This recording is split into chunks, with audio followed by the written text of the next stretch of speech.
আপনি ফেসবুকে যা লেখেন সেটা পড়ে কেউ যদি আপনাকে মেরে ফেলে, তাও আবার 4 ঘন্টা ধরে পিটিয়ে, এক একজন এক একভাবে, আর তারপর আপনি যখন মরে যেতে থাকবেন তারা আপনাকে পানিটুকুও দেবে না। বাংলাদেশে ঠিক এটাই হয়েছিল 2019 সালে।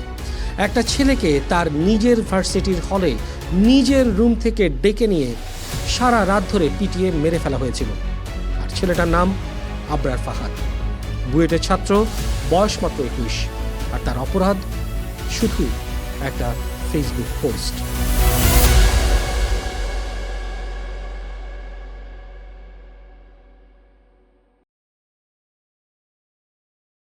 আসসালামু আলাইকুম, আমি শাহরিয়ার আহমেদ। আপনাদেরকে আবার আমন্ত্রণ জানাচ্ছি মেকিং সেন্স উইথ শাহরিয়ারের আজকের পর্বে। আজকে আপনাকে সেই রাতে নিয়ে যাব, কারণ এই এক রাতের গল্প না জানলে আজকের বাংলাদেশটাকে আপনি চিনবেন না। 7 অক্টোবর 2019, ভোর প্রায় 4টা। ঢাকা শহর তখনও ঘুমে। বুয়েটের শেরে বাংলা হলের সিঁড়ির মাঝামাঝি একটা ছেলের নিথর দেহ পড়ে আছে। একটু আগেও ছেলেটা বেঁচে ছিল, একটু আগেও ছেলেটা পানি চেয়েছিল, কিন্তু কেউ এক ফোঁটা পানিও দেয়নি। ছেলেটার নাম আবরার ফাহাদ, বয়স 21, বুয়েটের ইলেকট্রিক্যাল ইঞ্জিনিয়ারিংয়ের সেকেন্ড ইয়ারের ছাত্র। মায়ের হাতের রান্না করা ভাত খেয়ে কুষ্টিয়া থেকে ঢাকায় ফিরেছিল কয়েক ঘন্টা আগে। সেই ছেলেটা আর কোনোদিন ফিরবে না।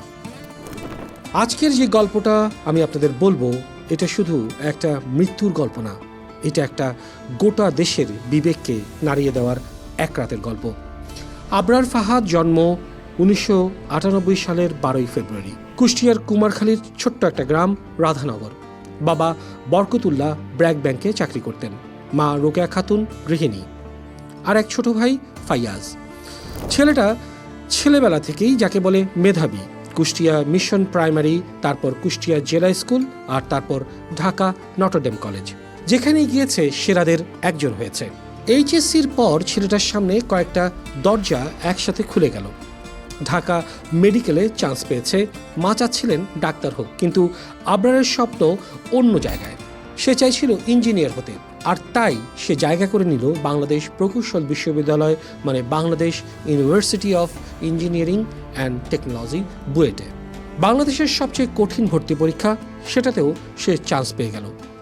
2017 সালে আবরার বুয়েটের ইইইতে ভর্তি হলো, আর তার থাকার জায়গা হলো শেরে বাংলা হলের রুম নাম্বার 1011। খুব সাধারণ একটা ছেলে, নামাজ পড়তো, মাঝে মাঝে তবলিগের প্রোগ্রামে যেত, আর বাকি সময় বই, পড়াশোনা। রাজনীতি সে করতো না, ছাত্রলীগ না, ছাত্রদল না, শিবির না, কিছু না। আর মজার ব্যাপার কি জানেন, তার বাবা চাচারা আসলে আওয়ামী লীগের সাপোর্টার ছিল। মানে বাড়ির ছেলে সরকার সমর্থক পরিবারের, কিন্তু আবরার নিজে কোনো পলিটিক্যাল প্ল্যাটফর্মে নাম লেখায়নি। সে শুধু একটাই কাজ করত, ফেসবুকে মাঝে মাঝে নিজের মতামত লিখত, দেশ নিয়ে, রাজনীতি নিয়ে, পানি নিয়ে, সীমান্ত নিয়ে। 21 বছরের একটা ছেলে যা দেখত, যা বুঝতো, তাই লিখত, ব্যাস এইটুকুই। এইটুকুই শেষমেশ তার জীবন কেড়ে নিল। এবার আসুন গল্পের সেই অংশে যেখানে সব কিছু পাল্টে গেল। 2019 সালের অক্টোবর মাস, শেখ হাসিনা সরকার তখন ক্ষমতায়।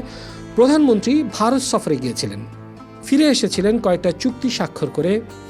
গ্যাসের চুক্তি, ফেনী নদীর পানির চুক্তি, ভারতকে বাংলাদেশের বন্দর ব্যবহার করতে দেওয়ার চুক্তি। দেশের অনেকেই এই চুক্তিগুলোকে ভালো চোখে দেখেনি। অনেকে মনে করেছিলেন বাংলাদেশ ভারতকে অনেক কিছু দিচ্ছে, কিন্তু বিনিময়ে কি পাচ্ছে। 5 অক্টোবর শনিবার, আবরার তখন কুষ্টিয়ায় নিজের বাড়িতে। সে তার ফেসবুকে একটা স্ট্যাটাস লিখল, লম্বা স্ট্যাটাস, যুক্তি দিয়ে লিখল।